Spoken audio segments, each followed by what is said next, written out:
Meus queridos irmãos, lá nos meios de contato do Defesa da Fé, ultimamente nós temos recebido um número maior de mensagens de pessoas que dizem assim, que creem em Deus, mas estão cambaleantes na fé, estão se sentindo fracas na fé. Pessoas cujos corações estão flertando com o esfriamento na fé, a apostasia. E nós sabemos, um dos motivos é a situação atual do mundo. A pandemia desse vírus aí é triste, mas muito mais devastadora nos efeitos que pode causar é a pandemia do medo. O medo está atuando em muitos, está enfraquecendo a fé. Aliás, meus queridos, uma coisa que eu descobri, assim, não foi logo no começo, mas foi no passar dos anos, porque sempre as pessoas diziam que a dúvida é o maior inimigo da fé, a maior inimiga da fé é a dúvida, mas descobri que não é, a dúvida não é o maior inimigo da fé é o medo. O medo é o câncer da fé, ele corrói a fé. E nesses tempos de tanto medo de alguns, aprove ao Senhor que a mensagem do dia de hoje fosse sobre 3 estratégias que nós podemos colocar em prática na nossa vida para mantermos forte, firme a nossa fé neste mundo em crise, Estamos passando por um mundo em crise e vamos ver algumas estratégias das Escrituras, apenas 3, para que possamos nos manter firmes na nossa fé em Jesus Cristo neste momento de crise mundial, crise de medo, crise de desesperança. Meus amados, a fé em Deus é muito importante, a fé em Jesus Cristo, Em Jesus como o Deus Criador dos céus e da terra. E quando nós mantemos essa fé, essa convicção de que Jesus é o Deus que tudo pode, aquele para quem o impossível não é nada, se de fato temos essa convicção, todos os nossos medos são colocados na perspectiva correta, são diminuídos, são vistos de outra forma. Nós entendemos que quando temos Cristo, o medo não é nada diante de Deus, nada é impossível para o Senhor, e colocamos o medo no lugar dele. Por isso que é importante que pratiquemos essas estratégias de manutenção da nossa fé. Bom, então o primeiro verso do nosso bate-papo de hoje, ele traz uma verdade que deve ser mantida no nosso coração. Inclusive, os cultos passados, nós temos falado sobre os versos em que Jesus está clamando, dizendo que Ele é Deus. Ele é Deus. E o primeiro verso do texto base do bate-papo de hoje é como a conclusão dessa ideia de que há unidade entre o Deus Pai e o Deus Filho, Jesus Cristo. Então vamos ler o que está ali no Evangelho de João, capítulo 5, no verso 30. Então eu peço a vocês que, é claro, assim querendo, abram as Escrituras em João 5:30, que é o primeiro verso do texto base do nosso bate-papo de hoje. Então, as Escrituras dizem assim, olha o que Jesus está dizendo: por mim mesmo nada posso fazer, eu julgo apenas conforme ouço, e o meu julgamento é justo, pois não procuro agradar a mim mesmo, mas àquele que me enviou. Todo julgamento de Jesus provém da vontade expressa do Pai.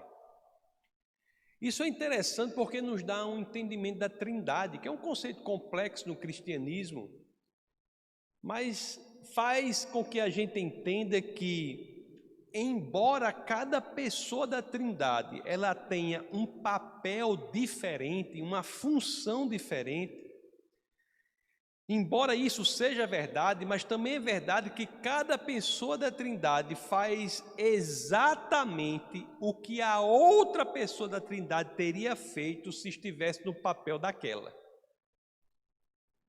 As pessoas da Trindade têm funções diferentes, mas cada uma pessoa da Trindade, ela vai fazer exatamente o que qualquer uma das outras pessoas da Trindade faria se estivesse naquela função.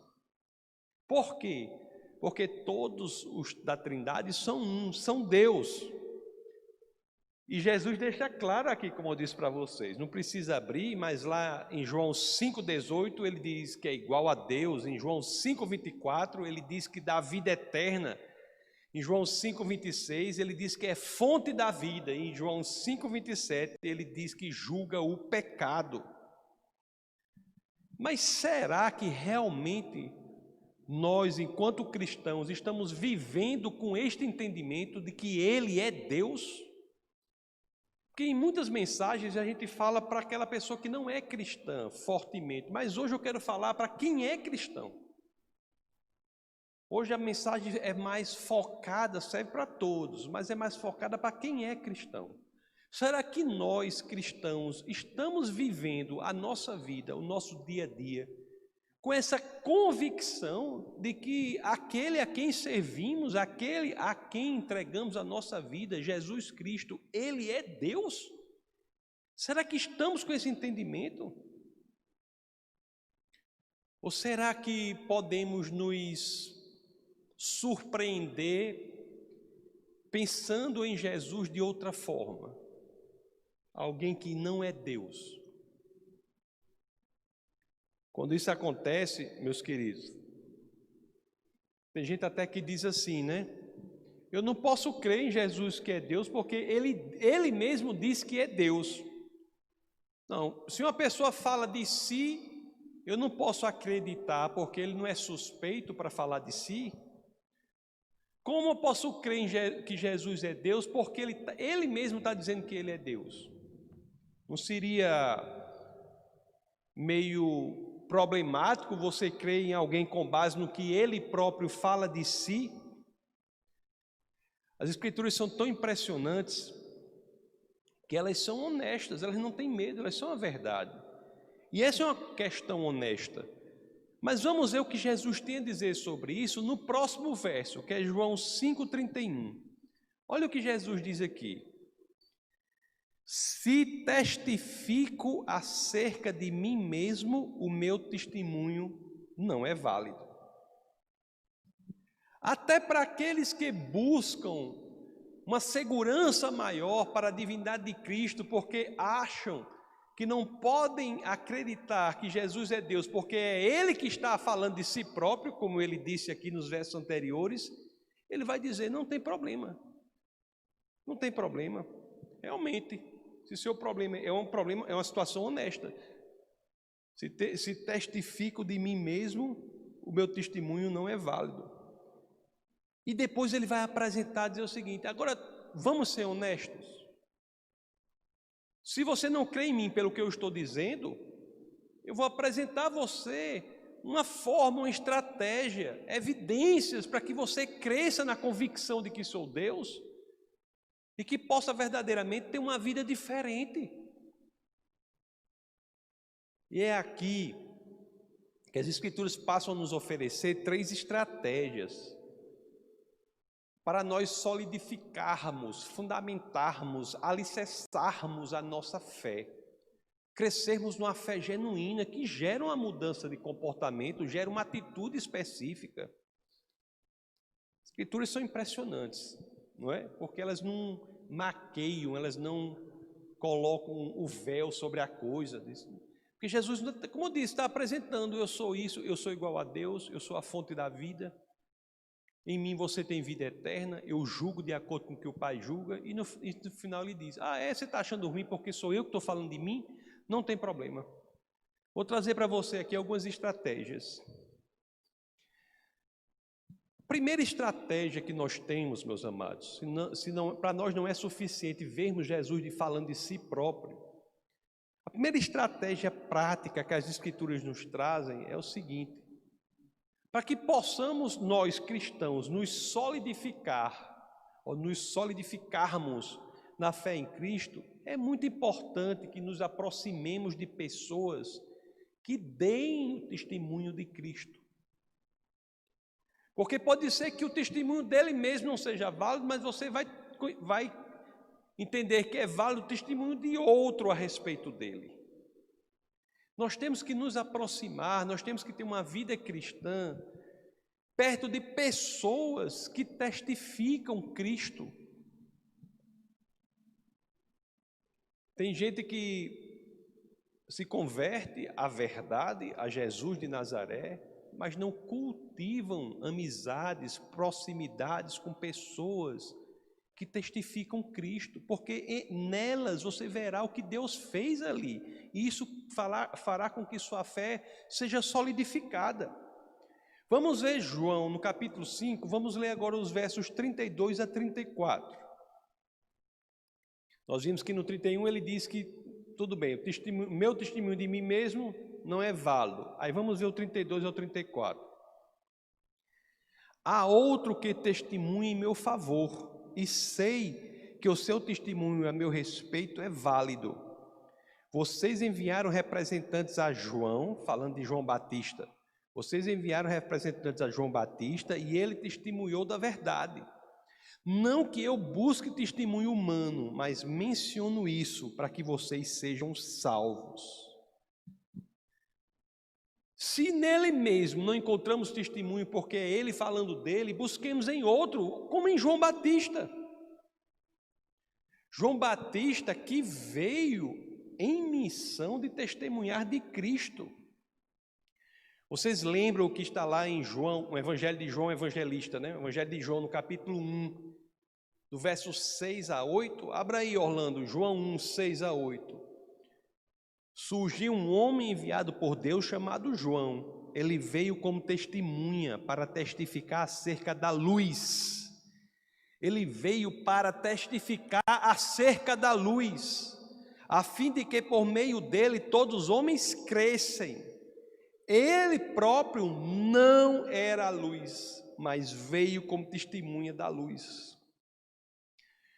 Nós temos que promover uma vida de proximidade, de cultivar amizade, tempo com pessoas que testificam Cristo, não dizendo que as pessoas, são a luz, mas elas refletem a luz que é Cristo, elas são testemunhas da luz que é Cristo.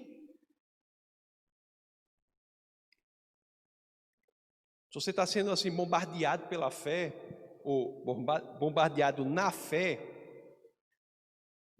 como eu estou lhe dizendo, tenho recebido mensagens, número mais do que o normal de pessoas com esse problema. Se está sendo bombardeado na fé, aproxime-se de pessoas cujo testemunho revelam Cristo.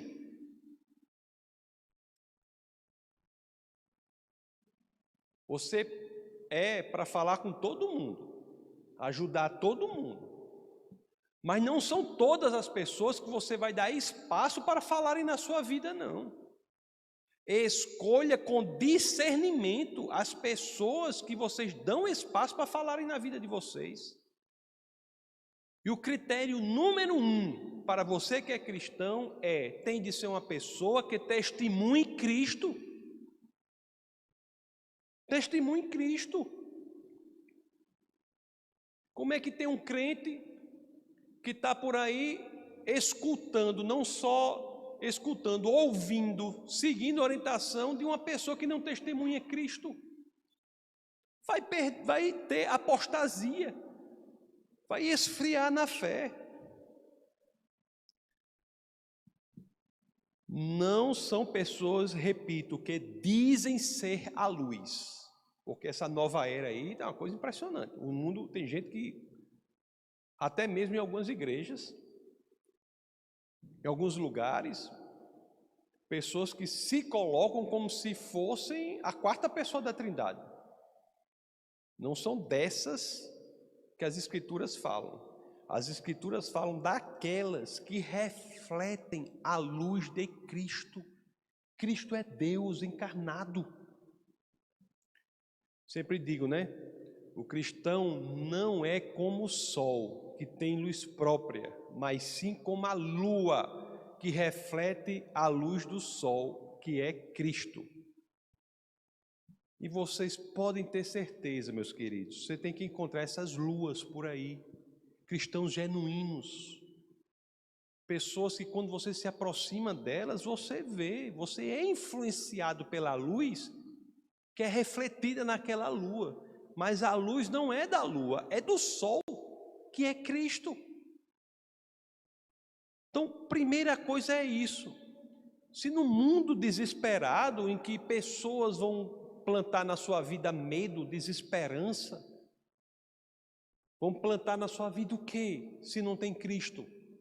Esse mundo aqui, sem Cristo, é disso que você está vendo para pior.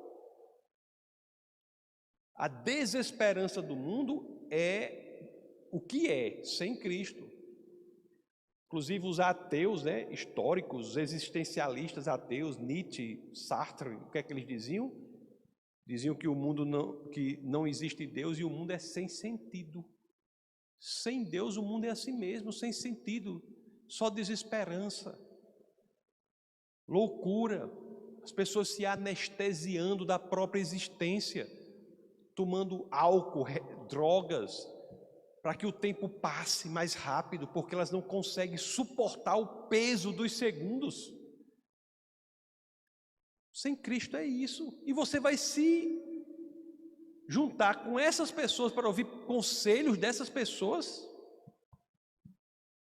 Meus amados, eu sei que é muito importante, nós temos testemunhos de pessoas que refletem Cristo, de amigos, pessoas da igreja, e também de pessoas que você vai ler a história de grandes homens de Deus, vai ler a história de pessoas que fizeram tanto pelo Senhor, você se enche de convicção.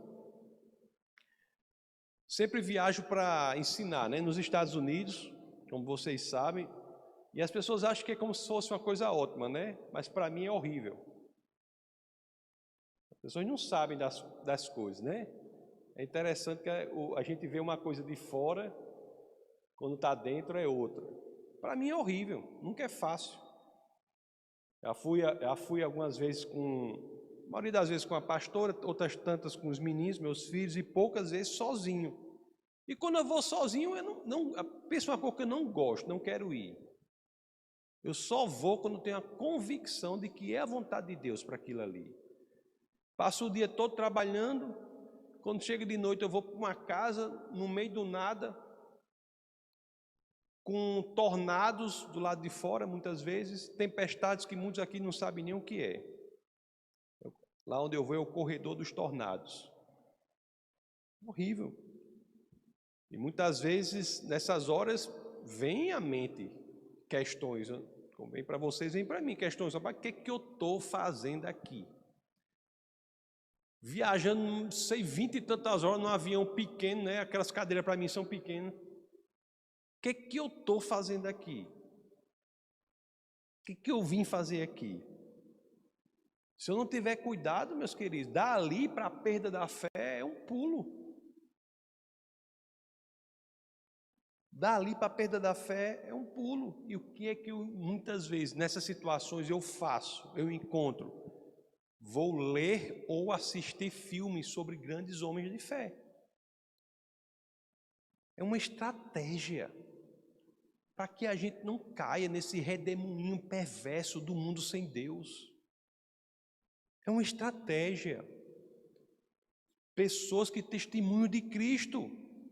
Procurem saber mais sobre pessoas cujas vidas são obras de arte em homenagem à fé. Há muitos, tantos. George Miller, por exemplo. Importante para mim estudar da vida dele, uma pessoa que teve o direcionamento específico de Deus para montar um orfanato. Ele montou o orfanato, fundou o orfanato e as crianças vinham e às vezes não tinha recurso. Chegava a hora da comida, não tinha comida. E aí? Reunia as crianças à mesa, a mesa enorme, reunia todas as crianças à mesa, colocava a mesa, as crianças se sentavam e ele fazia o quê? Agradecia ao Senhor pelo alimento do dia.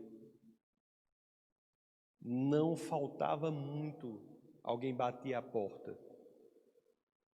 Seu Miller, o Senhor colocou no meu coração que eu trouxesse aqui uma cesta de pães. Vinha outro, levava leite.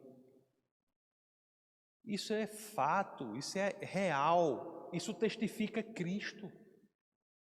Isso testifica Cristo em nossa vida, isso nos enche de esperança. Meus amados, também nos dá a convicção de que há um preço a pagar. Nós temos que ter essa convicção, né? Porque muitos acham que a obra de Deus é uma coisa simples. Há um preço a pagar. Mas, acima de tudo, também nos dá a convicção de que vale a pena trabalhar para o Senhor.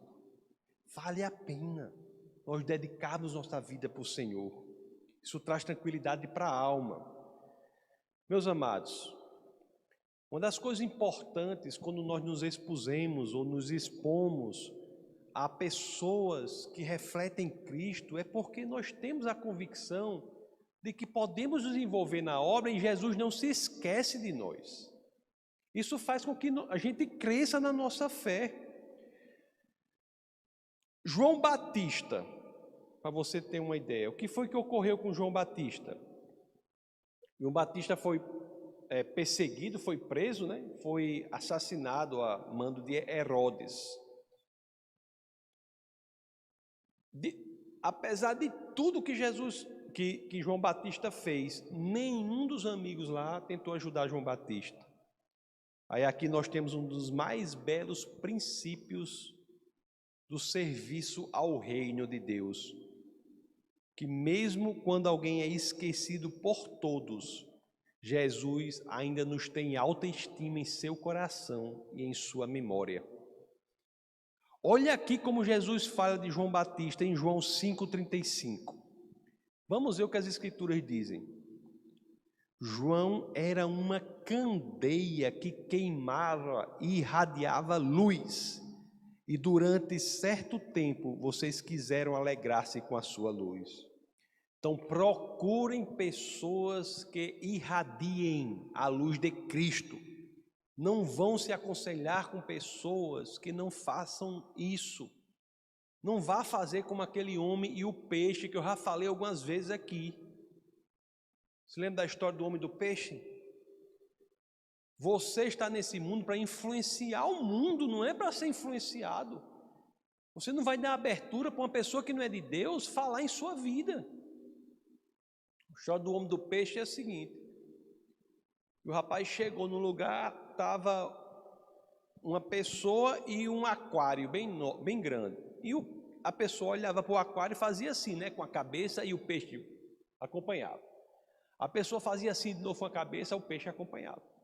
Aí a pessoa que chegou disse, meu amigo, que coisa impressionante, e perguntou, como é que você consegue isso?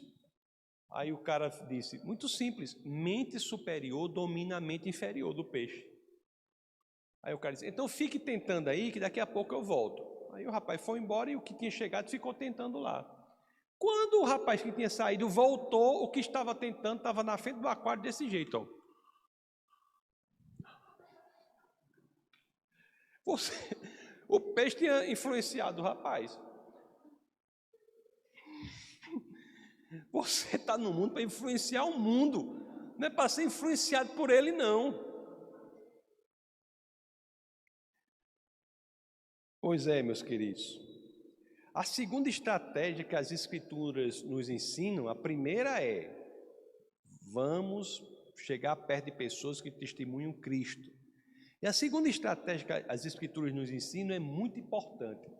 E eu falo muito aqui, isso faz parte, é como se fosse a vitamina C da caminhada cristã.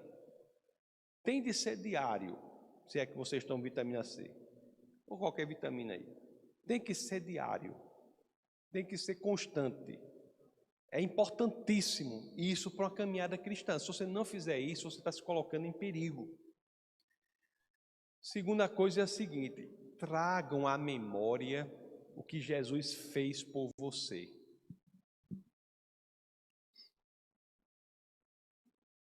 Todo dia você tem que parar um momento e Por que a oração de agradecimento é tão importante? É porque Deus precisa disso? É carente? Vocês acham que Deus é carente? Está lá triste porque fulano de tal não agradeceu ele hoje. Você acha que Deus é carente? A oração de agradecimento é para que nós possamos trazer à nossa memória o que o Senhor fez por nós. E isso faz com que cresçamos em nossa fé. Se Deus me ajudou naquela situação, ajudou na outra, ajudou naquela outra, não vai me ajudar agora? Traga memória. Interessante que lá na Terra Prometida ali, entrando na Terra Prometida, Josué ele promove o que eu chamo de primeira conferência mundial do povo de Deus. Josué ele reúne todas as tribos de Israel lá em Siquém. E o fato de ser Siquém é muito importante, eu não tenho tempo de falar agora, mas ele reúne todas as tribos de Israel ali em Siquém. E basicamente essa reunião serve para quê? Ele vai relembrar ao povo tudo o que Deus fez. Vai relembrar ao povo tudo o que Deus fez. Orlando, abra aí em Josué, vamos no capítulo 24. Vamos ler o 14 e o 15. Depois de relembrar ao povo tudo o que Deus fez, ele chama o povo a um posicionamento. Olha o que as escrituras dizem. Josué 24, 14. Agora temam o Senhor e sirvam-no com integridade e fidelidade. Joguem fora os deuses que os seus antepassados adoraram, além do Eufrates e no Egito, e sirvam ao Senhor. Se, porém, não lhes agrada servir ao Senhor, escolham hoje a quem irão servir.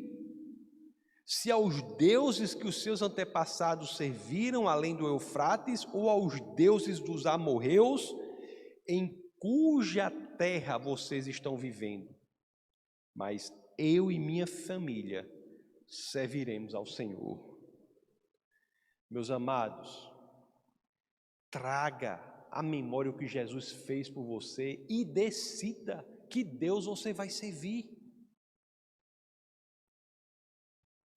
Traga à memória o que foi que Deus fez por você. O que foi que Jesus fez por você. Traga à memória e decida. Vai servir a esse Deus ou não, é a outro. E se for a outro, vá, siga o seu caminho e veja no que dá. Vai servir ao Deus do quê? Da sua própria egolatria, do seu próprio dinheiro, do seu próprio trabalho, do seu talento. Qual é o Deus que você quer servir? Pondere e decida.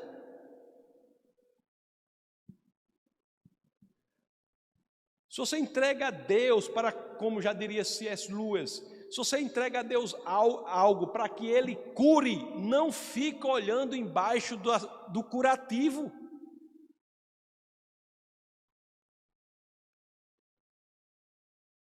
Decida. O mesmo que o povo teve de fazer, Josué fez a conferência lá, serve para a gente. Vamos voltar ao texto aqui, João 5,36. Olhe qual é o segundo testemunho. Jesus dizendo: eu tenho um testemunho maior que o de João. A própria obra que o Pai me deu para concluir e que estou realizando, testemunha que o Pai me enviou. A obra de Cristo em nossa vida é testemunho de que Ele é enviado por Deus, Ele é Deus. Ou você crê nisso, ou você não é cristão. E para você crer nisso, Considere o que Jesus já fez por você. Porque é muito fácil nós nos perguntarmos todo dia. A gente perguntar assim, meu Deus, estou passando por isso, por isso. O que será que Jesus pode fazer por mim? Não é errado perguntar isso não. É fácil, eu estou dizendo. É certo e fácil. Mas tem um que é certíssimo e um pouco mais difícil. Não é? Que você perguntar assim, toda manhã, o que Jesus já fez na minha vida? É muito mais eficaz. As Escrituras dizem isso. Trazer à memória o que Deus fez por a gente, o que Jesus fez na minha vida. Amados, eu posso falar de mim.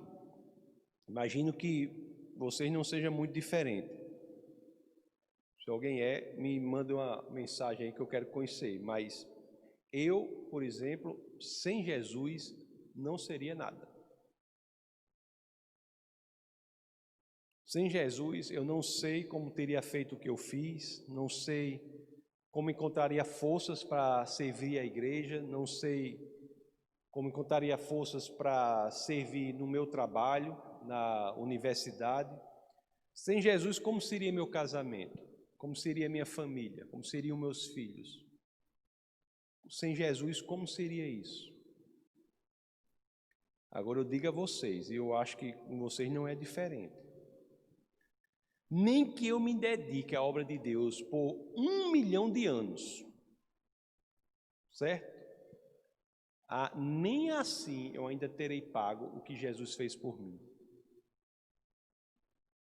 Nem que nós nos dediquemos por 1 milhão de anos ao Senhor, ao final nós não teremos pago o que Jesus fez por a gente até agora. Se você é cristão, eu tenho certeza que não é diferente com você. Não é diferente com você. Meus amados, pelo que Jesus fez por nós, devemos crer nele. E quando cremos nele, estamos crendo em Deus. E se cremos em Deus, o que vamos temer? Vamos viver sem esperança? Vamos viver como aquele que não tem o Senhor? Jesus é muito corajoso, né? E foi assim que ele disse lá para os judeus, lá na conversa dele que estamos lendo. Vamos ler agora João 5, 37, 38. Ele falou para os judeus que os judeus eram o povo de Deus. Olha o que foi o que ele diz aqui, João 5, 37, 38. E o Pai que me enviou, ele mesmo testemunhou a meu respeito. Vocês nunca ouviram a sua voz, nem viram a sua forma, nem a sua palavra habita em vocês, pois não creem naquele que ele enviou. Ele está falando para os judeus. Se vocês não creem em Cristo, vocês não creem em Deus, não. Vamos agora para a última estratégia. As duas primeiras vocês sabem, né? Aproxime-se de pessoas que testemunham de Cristo. Não estou dizendo para você não querer contato não é isso não. Você tem que ajudar e influenciar o mundo. Jesus diz para estarmos no mundo, mas não sermos do mundo. O que eu estou dizendo é que se você é cristão, você tem de selecionar as pessoas que podem falar na sua vida. Então, a primeira estratégia, aproxime-se de pessoas que testemunham de Cristo. E a segunda, traga diariamente à sua memória o que Jesus fez em sua vida. Agora vamos para a terceira e última. Interessante que as Escrituras trazem isso. Porque as Escrituras vão dizer assim, a terceira estratégia para que nós tenhamos evidência de que Jesus é Deus, para que possamos fortalecer a nossa fé na divindade de Cristo. Isso fará com que nós nos comportemos de forma totalmente diferente deste mundo desesperado.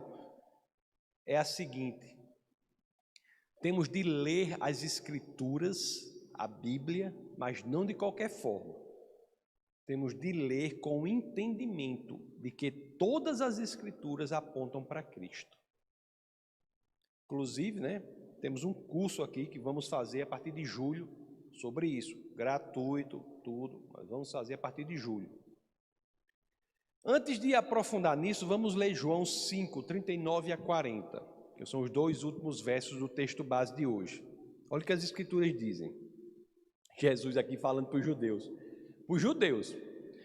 E aqui, Jesus falando das Escrituras é o quê? O Antigo Testamento. Nessa época aqui, o Novo Testamento ainda não havia sido escrito. Olha que se aplica também ao Novo Testamento, mas nesse caso aqui, ele falando para os judeus sobre as Escrituras dos judeus, que diz assim: as Escrituras dos judeus, que são a mesma Escritura que é o nosso Antigo Testamento. O livro sagrado judaico é Tanar. E a Tanar é o nosso Antigo Testamento. Olha aqui o que o verso 39 diz. Jesus falando: vocês estudam cuidadosamente as Escrituras, porque pensam que nelas vocês têm a vida eterna. E são as Escrituras que testemunham a meu respeito.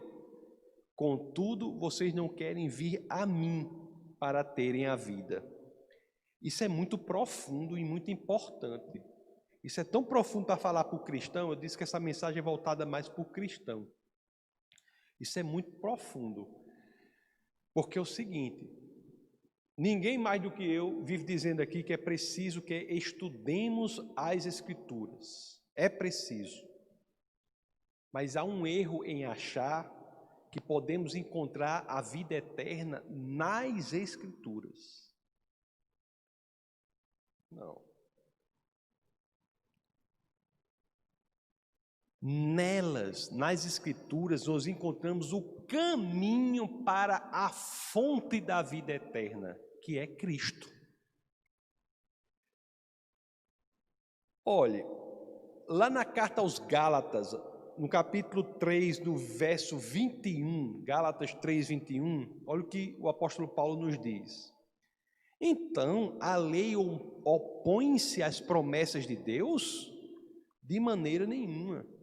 Pois se tivesse sido dada uma lei que pudesse conceder vida, certamente a justiça viria da lei. Isso é muito delicado e muito importante, porque a ignorância quanto às Escrituras, não conhecer a Bíblia, nos leva a todo tipo de erro na vida. Mas isso não é dizer que o estudo da Bíblia é um fim em si mesmo. A gente não estuda a Bíblia para conhecer a Bíblia, não. A gente estuda a Bíblia para conhecer Deus. A gente estuda a Bíblia para crescer em intimidade com Deus, em conhecimento de Deus, em amor por Deus, por Cristo. Por que é importante? Porque existe um desafio, uma tentação. Vocês conhecem pessoas que têm conhecimento altíssimo da Bíblia, mas têm uma vida desastrosa? Tem pessoas que conhecem a Bíblia, mas a vida delas não parece ser uma vida bíblica. Não é a pastora, nossa pastora Marinila, faleceu, a igreja em que nós convertemos, pastor Samuel, pastora Marinila, a igreja batista lá no... A pastora dizia uma coisa que eu já disse aqui algumas vezes, na hora que ela me disse, eu achei a coisa tão doida. Assim, eu falei, né? Homem, pelo amor de Deus, a pessoa dizer um negócio desse tão simples, aí depois do meu, eu digo, que verdade profunda. Que verdade profunda. Logo ter acabado, a gente estava começando, não era, Camila? A gente começando a vida cristã. Ela chegou assim, chamou a gente e disse: olha, vou dizer uma coisa para vocês. Ela disse assim: olha, o cristianismo é uma coisa muito interessante, mas preste atenção. Você não conhece um cristão pelo que ele fala. Você conhece um cristão pela forma que ele vive. Já pensou? E, rapaz, pensa numa coisa profunda. Então tem gente que diz assim, já li a Bíblia 10 vezes. Isso é bom, pode ler 10, 100, 1000, cada número a mais, melhor ainda. Mas o que importa mesmo é se ele deixou essa pessoa que pelo menos uma dessas leituras tenha verdadeiramente o encaminhado a Cristo. O que importa é isso. Amados irmãos, desde a primeira linha da Bíblia, os 66 livros da Bíblia, os 39 do Antigo Testamento, os 27 do Novo, tudo aponta para Cristo. Lá na segunda carta aos Coríntios, no capítulo 3, no verso 15, as Escrituras dizem assim: de fato, até o dia de hoje, quando Moisés é lido, um véu cobre os seus corações. Se nós formos ler as Escrituras sem o entendimento de que a chave interpretativa da Bíblia é Cristo, nós não teremos a mudança de vida de que tanto precisamos. Aí eu pergunto, num mundo desesperado, será que estamos nos colocando diante das Escrituras com esta postura, com essa atitude? Nós temos aqui um programa, de leitura da Bíblia, que é publicado todo dia, de segunda a sexta, às 4h30 da manhã, no Instagram, @Defesa da Fé. É publicada a leitura da Bíblia. Você pode seguir esse programa ou não, todos são livres. Mas tem uma opção aí, para que você possa se envolver nesse projeto de leitura das Escrituras, deixando que ela fale com você, que aponte para Cristo. Mês que vem, se assim aprouver o Senhor, este é o plano, nós começaremos aqui o curso, a Bíblia de Gênesis a Apocalipse, a Bíblia de GAA. E um dos 3 principais objetivos desse curso é demonstrar como toda a Bíblia aponta para Cristo. Esse curso tem 3 objetivos principais. É demonstrar que a história da Bíblia é uma só história, porque as pessoas conhecem várias histórias da Bíblia e elas são belíssimas, mas poucos entendem que as Escrituras contam uma só história, que começa no jardim e termina em uma multidão, em uma cidade. Então, para que nós entendamos essa linha condutora, isso queremos fazer no curso, colocar o fio condutor das pérolas para formar um belo colar. Pessoas conhecem as pérolas, as histórias belíssimas da Bíblia, mas não conhecem o fio condutor que a elas todas as une, formando um belíssimo colar. Esse é um objetivo, mostrar como a história da Bíblia é uma só história. O objetivo 2, mostrar como todas as histórias apontam para Cristo, como Cristo é a chave interpretativa das Escrituras. E o objetivo 3, mostrar como cada história tem uma influência prática no nosso dia a dia. Por isso que no curso nós temos uma tarefa para as pessoas desenvolverem durante a semana, uma tarefa prática. Vamos começar esse curso. Será gratuito, começa em julho. Mas o fato é, se nós pudéssemos comprimir, esmagar as 850 mil palavras das Escrituras em uma só, ela seria Jesus. As 850 mil palavras das Escrituras são uma forma diferente de falar Jesus. Então, queridos, como manter a fé em um mundo em crise? As Escrituras nos deram aqui essas 3 estratégias. Aproxime-se de pessoas que testemunham de Cristo. Traga à memória o que Jesus já fez em sua vida. E leia as Escrituras com entendimento de que elas apontam para Cristo. Faça isso e você passará, meu querido, por este mundo em crise, na convicção de que a sua segurança está em Cristo e não nas coisas passageiras aqui da terra. Vamos orar.